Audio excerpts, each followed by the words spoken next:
Morning. आज हम व्याकरण में सर्वनाम का अभ्यास करेंगे। सर्वनाम किसे कहते हैं? संज्ञा जो हमने सीखी थी ना, नाम के स्थान पर जिस शब्द का प्रयोग होता है उसे सर्वनाम कहते हैं। तो संज्ञा के स्थान पर जिस शब्द का हम प्रयोग करते हैं उसे हम सर्वनाम कहते हैं। तो सर्वनाम का उपयोग क्यों होता है? तो कि बार बार संज्ञा शब्द का उपयोग करने से वाक्य की सुंदरता घटती है। बार बार हम कोई निबंध लिखते हैं तो गाय का निबंध है तो हम बार बार लिखते हैं गाय हमारी माता है, गाय दूध देती है, गाय के 2 सींग होते हैं, गाय घास खाती है। तो गाय गाय गाय बार बार है ना, तो वो सुंदरता नहीं दिखती। मगर एक बार गाय लिखे गाय हमारी माता है, वह गाय की जगह हम जो उपयोग करते हैं वह हमें दूध देती है, वह घास खाती है। तो जो सुंदरता वाक्य की होती है वो सर्वनाम के उपयोग से बढ़ती है। संज्ञा के दोहरावने से बार बार जो नाम का हमें गाय गाय जो हमें उपयोग करना पड़ता है ना, बार बार नाम का हम उपयोग करते हैं वो कम हो जाता है और एकदम सौंदर्य हमारे जो कथन होता है वो सुंदर बन जाता है। तो निबंध लिखने में सर्वनाम का सबसे ज्यादा उपयोग होता है। होली का निबंध लिखो तो बार बार पूरे निबंध में हम होली होली होली नहीं लिखते। उस दिन ये होता है, पहली बार ही हम लिखते हैं कि होली फाल्गुन महीने में आती है, उस दिन लोग रंगों से खेलते हैं। तो बार बार होली होली पूरे निबंध में आएगी ना तो हमारा निबंध सुंदर नहीं दिखेगा। तो होली जो नाम है उसके स्थान पर हम सर्वनाम का उपयोग करते हैं कि उस दिन लोग ये करते हैं, उस दिन लोग गाना गाते हैं, रंगों से खेलते हैं। तो हम सर्वनाम का उपयोग वाक्य की सुंदरता बढ़ाने के लिए करते हैं। ओके, पहले सर्वनाम के प्रकार तो हम सीखेंगे कि सर्वनाम के 6 प्रकार है। पुरुषवाचक सर्वनाम, निश्चयवाचक सर्वनाम, अनिश्चयवाचक सर्वनाम, संबंधवाचक सर्वनाम, प्रश्नवाचक सर्वनाम, निजवाचक सर्वनाम। ओके, तो सबसे पहले आपको प्रकार याद ना रहे तो कोई बात नहीं, कौन कौन से सर्वनाम है वो आपको समझना है। सबसे पहले पुरुषवाचक सर्वनाम, तो कि जो सर्वनाम बोलने वाले, सुनने वाले और किसी अन्य व्यक्ति अथवा प्राणी का बोध कराता है उसे सर्वनाम। तो मैं बोलती हूँ, आप सुनते हो और हम दोनों की बात कोई तीसरा व्यक्ति सुनता है, तो ये तीनों के लिए जो सर्वनाम का उपयोग होता है तो वो होता है पुरुषवाचक सर्वनाम। अभी मैं पुरुषवाचक सर्वनाम में मैं बोलती हूँ तो आप लोग सुनते हो और हम दोनों की बात कोई तीसरा सुनता है, 5 वाला, तो वो होगा पुरुषवाचक सर्वनाम।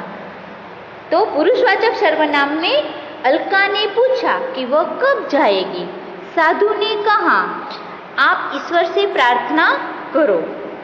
तो पुरुषवाचक सर्वनाम में उत्तम पुरुष, मध्यम पुरुष और अन्य पुरुष। उत्तम पुरुष में कौन आएगा?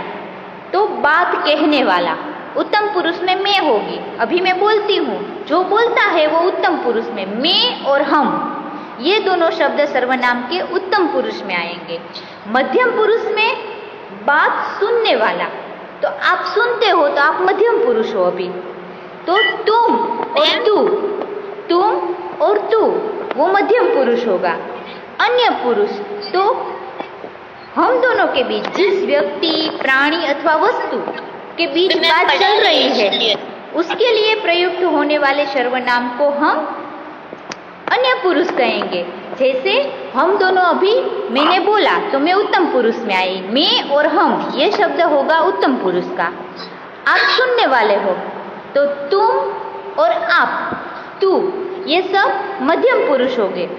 और हम दोनों को किसी तीसरे की कि वह मोर है, वह लड़का खेल रहा है, तो तीसरे व्यक्ति की बात करें तो वो होगा अन्य पुरुष। तो पुरुषवाचक सर्वनाम में मैं, हम, तुम, तू, आप, वह, वे जैसे शब्द का उपयोग होगा। अभी दूसरा प्रकार है निश्चयवाचक सर्वनाम। निश्चयवाचक सर्वनाम में जो सर्वनाम निकट या दूरी किसी निश्चित वस्तु अथवा प्राणी की ओर संकेत करें। निश्चयवाचक सर्वनाम में क्या होगा कि निकट व्यक्ति होगा, कोई हमारी नजदीक होगा या दूर कोई व्यक्ति होगा या वस्तु होगी, मगर निश्चय वही व्यक्ति होगा। उसके बारे में देखो यहाँ उदाहरण दिया गया है कि यह मोर है, तो हमारे पास है, वह भिखारी है तो वो दूर है, तो दूर या पास कोई निश्चित व्यक्ति को दिखाने के लिए यह प्रियांशी है, वह परम है, तो निश्चित व्यक्ति या वस्तु को दिखाने के लिए यह, वह, वे, ये सब निश्चयवाचक सर्वनाम में आएंगे। अभी तीसरा प्रकार है अनिश्चयवाचक सर्वनाम, तो कि जिन सर्वनामों में किसी निश्चित कोई व्यक्ति नहीं होगी, उसमें कोई कुछ निश्चित नहीं होगा। जैसे मैंने कहा कि यह परम है, वह प्रियांशी है, वह हेत है, वे खेल रहे हैं, तो इसमें निश्चित होगा कि हम उसको दिखा के ही बोलेंगे। मगर तीसरा प्रकार जो अनिश्चित वाचक होगा, इसमें कुछ हमें निश्चित दिखाई देगा नहीं, हम तो उनमें अनिश्चय क्या होगा, तो कि दरवाजे पर कोई खड़ा है, कोई निश्चित नहीं है, कौन खड़ा है वो पता नहीं है, वह कुछ मांग रहा है, कुछ क्या मांग रहा है वो हमें पता नहीं है। तो अनिश्चयवाचक सर्वनाम में कोई, कुछ ऐसे शब्द हमें दिखाई देंगे। ओके, अभी चौथा प्रकार है संबंधवाचक सर्वनाम। जो सर्वनाम किसी वाक्य के एक उपवाक्य में आए, एक के उपवाक्य में आएगा, संबंध बताएगा, एक वाक्य का संबंध दूसरे वाक्य से बताएगा, किसी संज्ञा या सर्वनाम का दूसरे उपवाक्य से संबंध बताता है।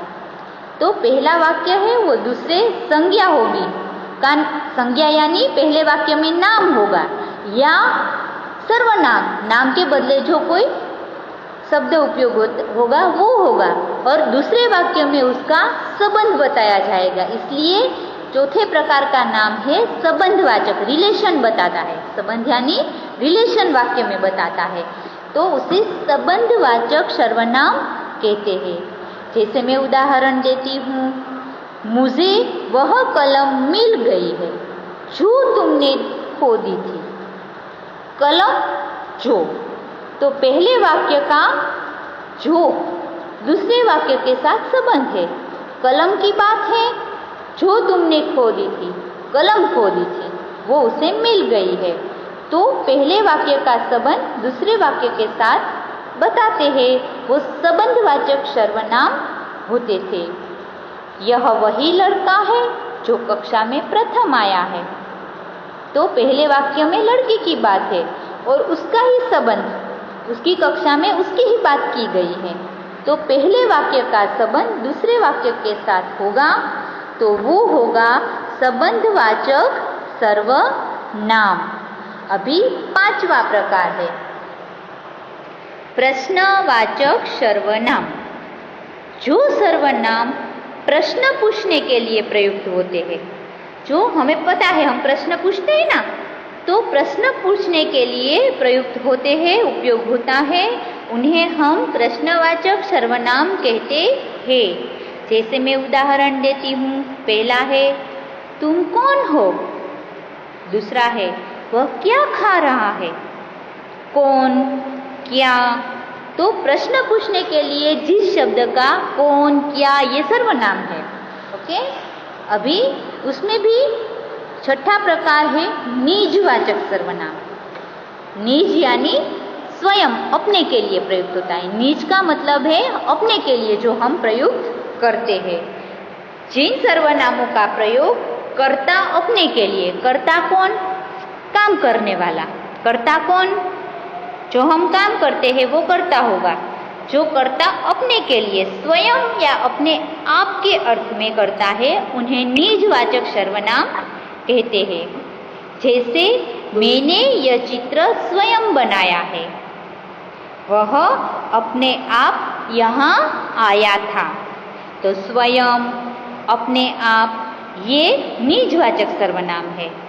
ओके, अभी 6 प्रकार हमने पढ़े।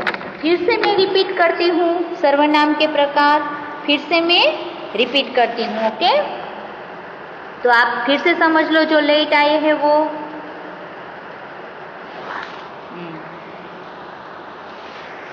तो सबसे पहला सर्वनाम किसे कहते हैं? जो लेट आए हैं उसके लिए सर्वनाम संज्ञा के स्थान पर प्रयुक्त होते हैं। संज्ञा यानी नाम, नाम के बदले जिस शब्द का हम उपयोग करते हैं उसे सर्वनाम कहते हैं। तो सर्वनाम का व्याकरण में क्या महत्व है? तो कि बार बार नाम का उपयोग करने से वाक्य की सुंदरता घटती है। तो नाम की जगह हम वह, वे, तुम, हम, आप, मैं ऐसे शब्द का उपयोग करते हैं तो वाक्य की सुंदरता बढ़ती है। निबंध लिखने में सर्वनाम का सबसे ज्यादा उपयोग होता है।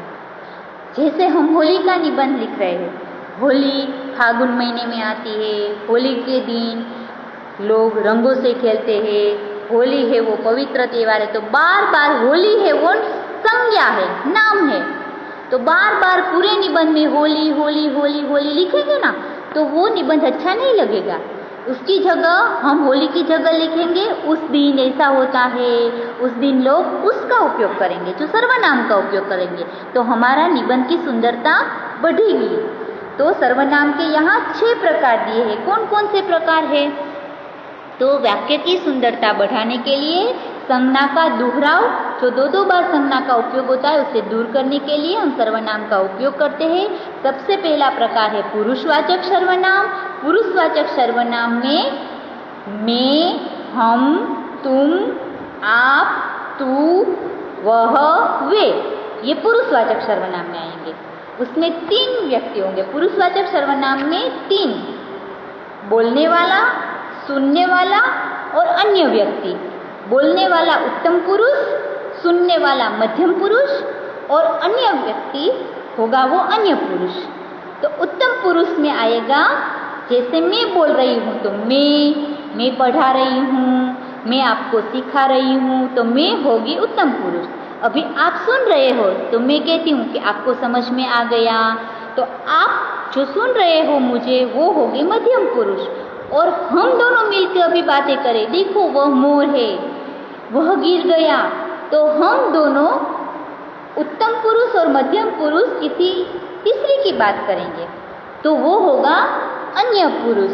ओके, अभी दूसरा प्रकार है निश्चयवाचक सर्वनाम, जिसमें निकट या दूर किसी निश्चित वस्तु अथवा प्राणी का हमें पता चलेगा, उसके लिए जो सर्वनाम का। तो निश्चयवाचक सर्वनाम क्या है? यह, वह, वे, ये 4 शब्द है वो निश्चयवाचक सर्वनाम में। यह मोर है, वह भिखारी है, देखो वे मैदान में खेल रहे हैं, ये मेरा सामान है। तो निश्चयवाचक सर्वनाम में यह, वह, वे, ये।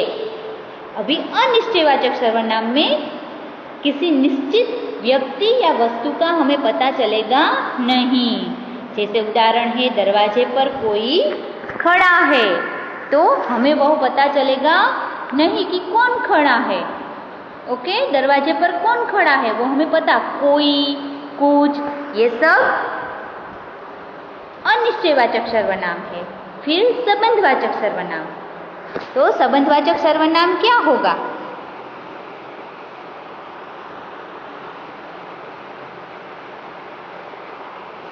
संबंधवाचक सर्वनाम जिसमें रिलेशन बताए जाएंगे।